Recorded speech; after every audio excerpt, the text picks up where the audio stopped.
Reading and Literacy Grade 1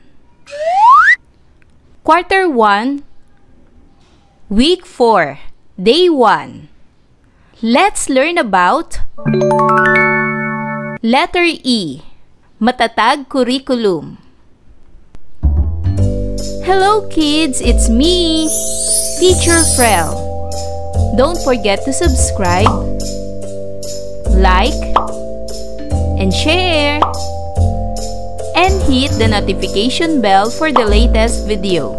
You can also follow my Facebook page, Teacher Frel TV.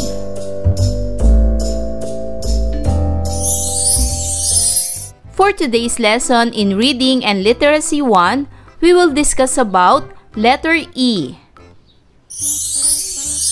Day 1. At the end of the lesson, the learner shall be able to segment 2 and 3 syllable words into their individual syllables. Identify the initial sounds in words, including vowels, consonants, and semivowels. Produce the correct sounds for each letter in their primary language. Recognize the letter in their primary language. Isolate initial and final sounds in given words. Sound out words accurately. Identify key details in stories, including characters, setting, and events. Arrange the events of a story in the correct order. Determine characters' feelings and traits based on story details. Connect events in stories to their own personal experiences in response to the story read. Use words that label and describe animals, actions, and situations. And recognize proper eye movement skills in reading, including reading from left to right, top to bottom, and performing a return sweep. Tayo ay magbalik-aral sa letrang B. Ito ay malaking letrang B, at ito naman ay maliit na letrang B. Ang tunog ng letrang B ay B, B, B. Letrang B. Ulitin nyo nga mga bata.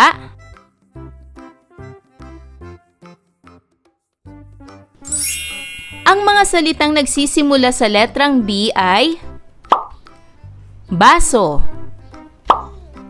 bola, basket, bintana, buko, bubuyog, bumbero, baka. Ngayon naman ay kilalanin natin ang panibagong letra at tunog nito na ating pag-aaralan. Ito ay ang letrang E. Ito ang malaking letrang E at ito naman ang maliit na letrang E. Ang tunog nito ay E, E, E. Ulitin nyo nga mga bata. Letrang E. Ang tunog nito ay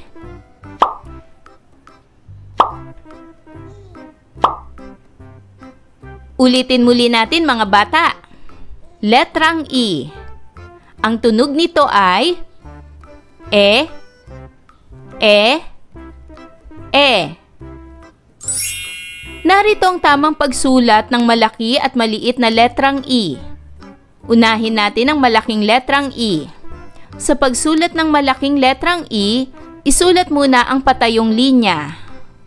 Pagkatapos, isulat na ang pahigang linya sa itaas nito, pahigang linya sa gitna nito, at pahigang linya sa ibaba nito. Ito ang malaking letrang E. Isulat naman natin ang maliit na letrang E. Una, isulat ang pahigang linya kagaya nito. Pagkatapos, idugtong ang paikot na linya kagaya nito. Ito naman ay maliit na letrang E. Ulitin natin muli, ang pagsulat ng letrang E ay may bilang. 1, 2, 3, 4. Malaking letrang E. Ang bilang ng pagsulat ng maliit na letrang E ay ito. 1, 2, maliit na letrang E. Ngayong araw, matututuhan ninyo ang pagkilala at pagbigkas ng tunog na E. Kikilalanin ninyo ang tunog sa unahan at dulo ng mga salita, tamang pagbasa ng mga salita, at pag-unawa ng isang simpleng tekstong pasalaysay. Pagmasdan ang mga larawan at tukuyin ang ngalan nito. Alam nyo ba ang ngalan ng larawang ito? Tama, ito ay elepante. Ang elepante ay nagsisimula sa letrang E. Ito ay may tunog na E. Elepante. Tukuyin nyo naman kung ano ang larawang ito. Ang larawang ito ay elegante. Ito ay nagsisimula sa letrang E. Ito ay may tunog na E. Elegante. Ano naman ang ngalan ng larawang ito? Ito ay ermitanyo. Ang salitang ermitanyo ay nagsisimula sa letrang E. Ito ay may tunog na ermitanyo. Ano naman ang ngalan ng larawang ito? Ang ngalan ng larawang ito ay empanada. Ito ay nagsisimula sa letrang E. Ito ay may tunog na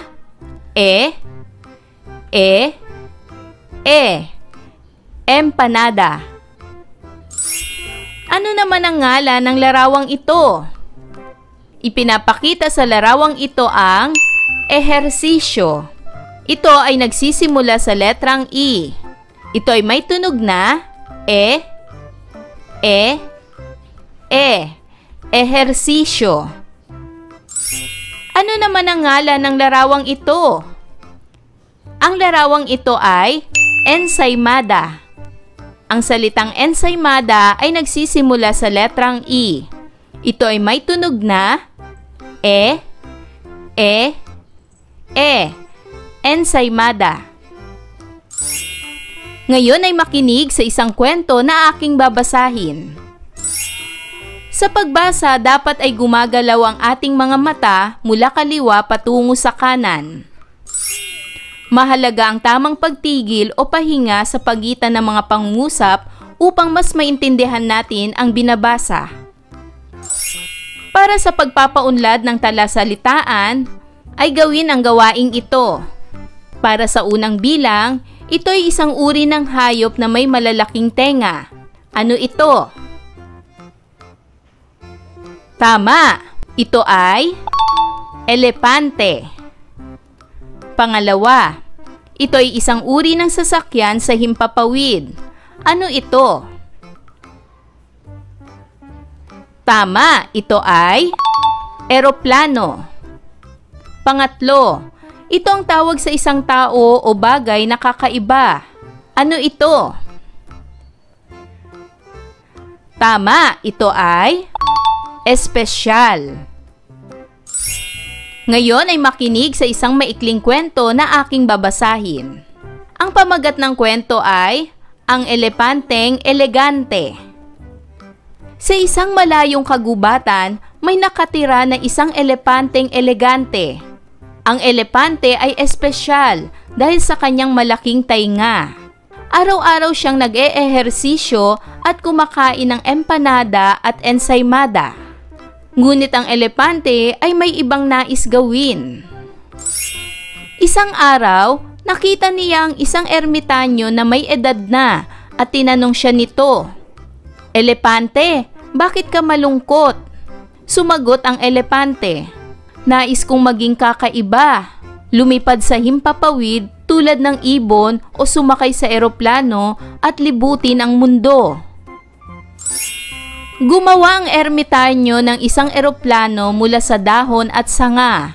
Ang mga hayop sa gubat ay nagtipon upang masaksihan ang eksena. Sumakay ang elepante sa eroplanong gawa sa dahon at sanga.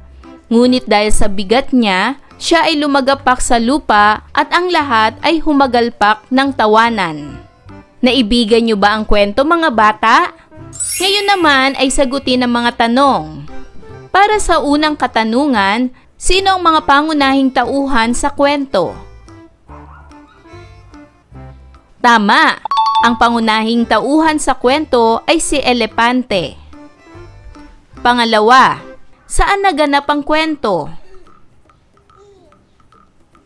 Tama! Naganap ang kwento sa isang malayong kagubatan. Pangatlong tanong, ano ang kinakain ng elepante araw-araw? Tama!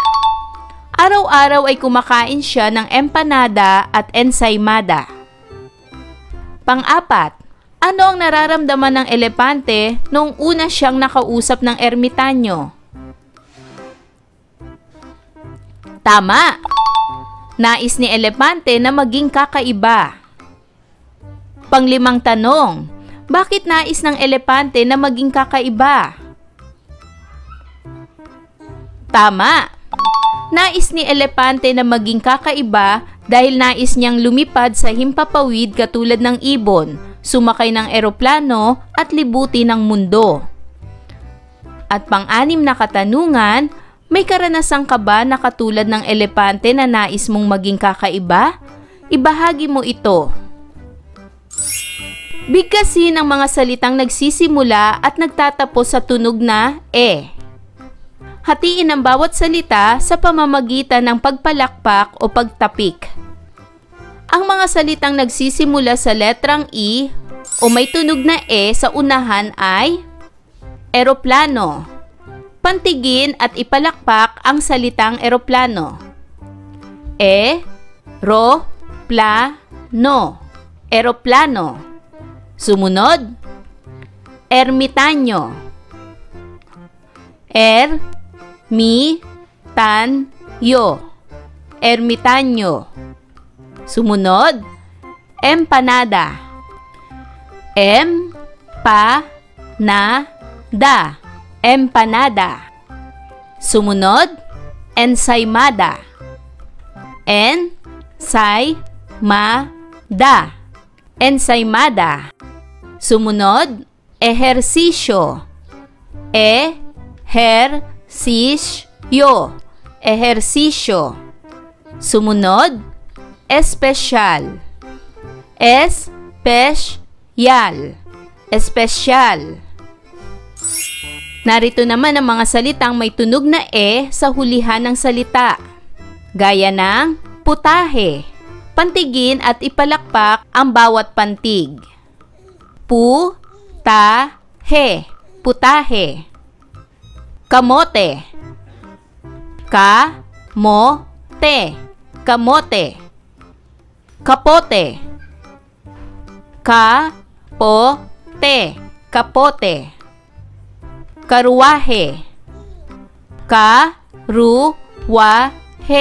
Karuwahe. Higante. Higante. Higante. At narito naman ang mga salitang may tunog na E sa unahan at hulihan.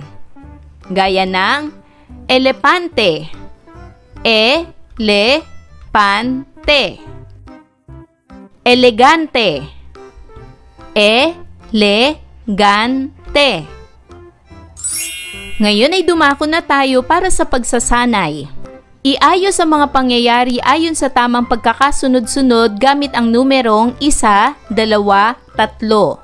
Ano sa mga sumusunod na pangyayari ang unang pangyayari ayon sa ating nabasang kwento ni Elepante? Tama! Ang unang pangyayari ay ito. Ang elepante ay nag-ehersisyo at kumakain ng empanada at ensaymada. Ano naman ang pangalawang pangyayari? Tama! Ang pangalawang pangyayari ay ito. Gumawa ang ermitanyo ng eroplano mula sa dahon at sanga. At ano naman ang pangatlong pangyayari? Tama! Ang pangatlong pangyayari ay ito. Sumakay ang elepante sa eroplano at lumagapak sa lupa. Para naman sa pagsasanay bilang 2, magsanay na isulat at basahin ang mga sumusunod na salita. Unang bilang, pangalawang bilang, pangatlong bilang, pang-4 na bilang, at pang-5 bilang. Basahin ang mga ito at sanaying isulat ang mga ito sa inyong papel. Ayan mga bata, naunawaan niyo ba ang ating aralin sa araw na ito? Kung ganon, magaling! Mga bata, sana'y marami kayo natutunan sa ating aralin. Hanggang sa susunod na video lesson, paalam! Thanks for watching!